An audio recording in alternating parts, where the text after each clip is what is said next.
It was by design. Your Constitution itself boxed black folk in. We've been boxed. Hold on now. Hold on now. Welcome to my channel, Do the Truth, Star Nation. You know what I'm saying? On my light beams. You know what I'm saying? On my old Mac. Y'all know what it is. Shout out to my boy Bean. Saying he represent the old Mac. He got these clothes coming out. They real dope. You know what I'm saying? One of my students. Very advanced dude. I want some old Mac gear. Holler at me. Since I'm Christian. All right, anyway, I want to give shout outs to Claude Anderson, one of my elders who I look up to. You know what I'm saying? A very intelligent dude. Oh, man, you know what I'm saying? I give you my respects. You know what I'm saying? Anybody who got information that's intelligent, man, I give him my respect. Dr. Claude Anderson is finna tell you out of his own mouth a little science about the two constitutions that no one really knows about. There are two constitutions, guys. So this is important for the so-called black community to know that there are two constitutions, not just one. I asked the dude, ykdagoof, a question. I said, I asked him a question on his channel and it was crazy. He didn't know. So this is for all my people who don't know. There are two constitutions. Okay, go ask Dr. Claude Anderson. He is profound in this information. He is the leader of this information about the Constitution. He's the leader in the information about what's going on as us, as people, how we can make our golden fist heard, bro. Go to Dr. Claude Anderson channel and subscribe immediately. There are two constitutions, people. Not one, but two. That is a fact. People are saying that there are not two constitutions. They don't even know that there were two constitutions. I'm bringing this to the light. And also, Dr. Claude Anderson has also brought this to the light. Facts. Now watch him talk about it a little more. Okay? So excuse me as I get to the facts and big boy information for the people. Excuse me. By the United States Constitution. Because the original Constitution spelled out specifically how black folk would be treated in this country. You just mentioned something about we come here searching for life, liberty, and pursuit of happiness. That was not what it was talking about originally in the Constitution. Originally, when Jefferson and Madison wrote the U.S. Constitution, they were talking about life, liberty, and pursuit of property.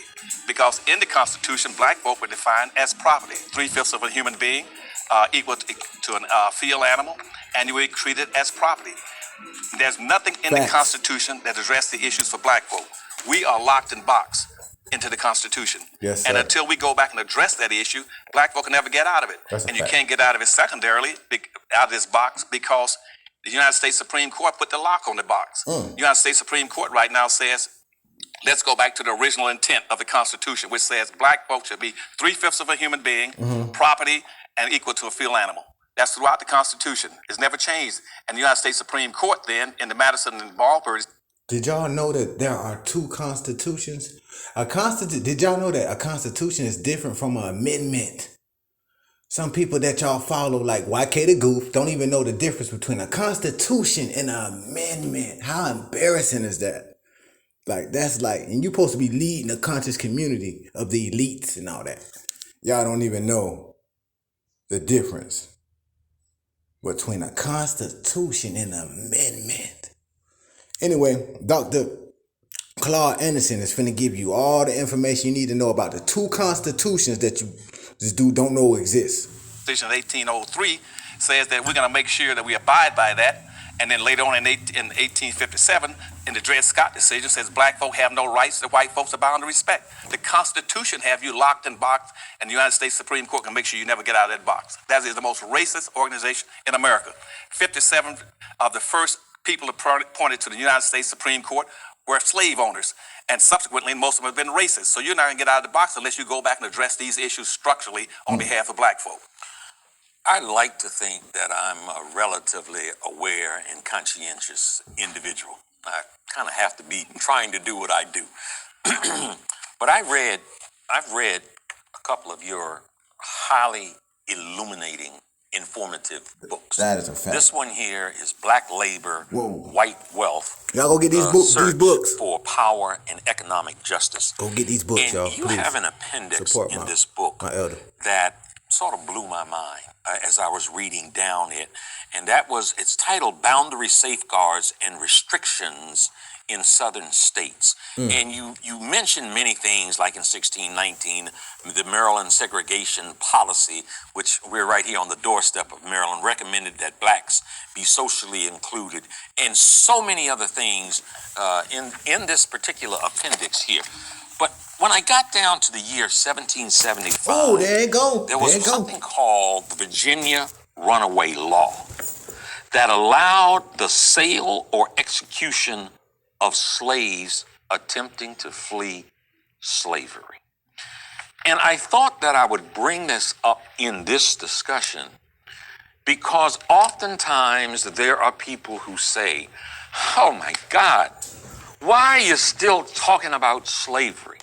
And I think that in 2015, there is, for the most part, a wholesale lack of appreciation for the impact that slavery, for the hundreds of years that it was practiced, has on today's world.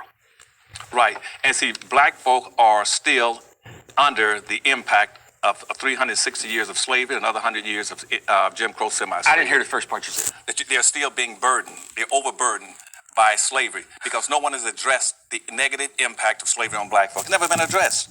Because what was the purpose of slavery? The purpose of slavery was to systematically, socially engineer black folk into the lowest level of a real-life monopoly game that was based on wealth, power, and control, what you own and control.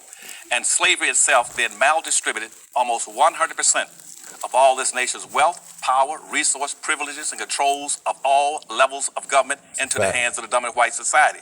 And black folk don't have enough resources to be a competitive group. When black folk came out of slavery, let's say before they even went into slavery, they owned and controlled nothing. When they came out in the 1860s, a few blacks, about 250,000 black folk, had successfully acquired 0.5% of this nation's wealth. And that was in 1860, Rock. Here you are 150 years later, black folks still own and control 0.5% of this nation's wealth. And it's wealth that controls what you get, what your opportunity is going to be. And that 0.5 of 1%, what does it equate to today? That means that the typical white person right now has 3,500 times more wealth than black folk. And when you tell black folk to go out and compete with what? What are they going to compete with? They don't own and control anything. They still own and control 0.5 of 1% of anything that value in our society, while they are being burdened down with 6 to 7 times their fair share of everything that's negative. All the social pathology is being inflicted on them. They're the ones that are bearing the burdens of low-income housing, poverty, food stamps, welfare, dysfunctional families, no businesses, no opportunities, failing school systems. They're the ones that's being negatively impacted. Nobody has ever addressed the real issues. The civil rights movement didn't address the issues. They started talking about social integration. Social integration was not the problem with black folk, and even the concept of civil rights. They twisted and corrupted that concept. Civil rights was initially talking about what you're going to do for black folk in the country when it came out in 1865 and 1866 in its first civil rights laws. And what those civil rights laws were trying to address was correct the Dred Scott decision of 1857. What I mean by that, that black folk had no rights and they could own and control nothing. And so when you had, and here in Washington, D.C., you had some congressmen called radical Republicans, like Congressman Benjamin, Thaddeus, and Charles Sumter and the rest of them. They said this, that the only things that black people can ever be in America, they're either going to be free or they're going to be slaves. Minimally, to be free, they must have 40 acres, a mule, and $100. Now, immediately, Andrew Johnson, who replaced Lincoln when he got assassinated, he vetoed it. And after he vetoed it, when the conservatives took over the control of black folk, the Northerners walked away from it, left them, abandoned them. Black folk were forced into Jim Crow segregation and peonage. And they corrupted the whole concept of civil rights and made it a civil issue for everybody. I'm talking about receipts. For the so-called conscious community, go investigate. There are two constitutions. And constitutions are different from amendments. Let's do some research about it. Let's do some videos about that. Let's bring some light to it. Because I asked somebody the other day, how many constitutions do we have? And they trying to Job talked me. They said I did videos on that, and I did videos on the 13th one. The 13th one what? How many constitutions are there, brother? You don't know. So there, you think it's one, but it's two. I'm trying to tell you, it's two constitutions, and a constitution is different from an amendment. People, just learn from this man right here. All receipts. Nobody's ever enslaved the gays, the midgets, the humpbacks, women, Asians, Arabs, Hispanic, and American Indians. They enslaved black folk. That's why it's critically important, go back to one of your earlier questions, for people to understand. When you start talking about issues, about rights, the Dred Scott decision said the black man has no rights. It didn't say the Asian man, the Arab man, the Mexican man, the Indian man. It says the black man.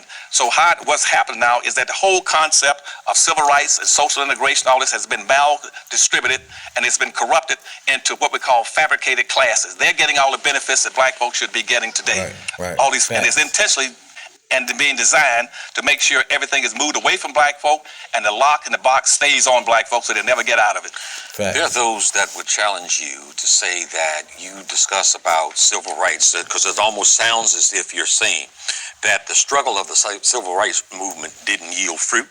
And one thing that those who challenge you, Lord knows, as we look at, the different people who have addressed some of the things that you've said, is that, for example, the civil rights movement in itself is in large part for Barack Obama sitting at 1600 Pennsylvania Avenue today.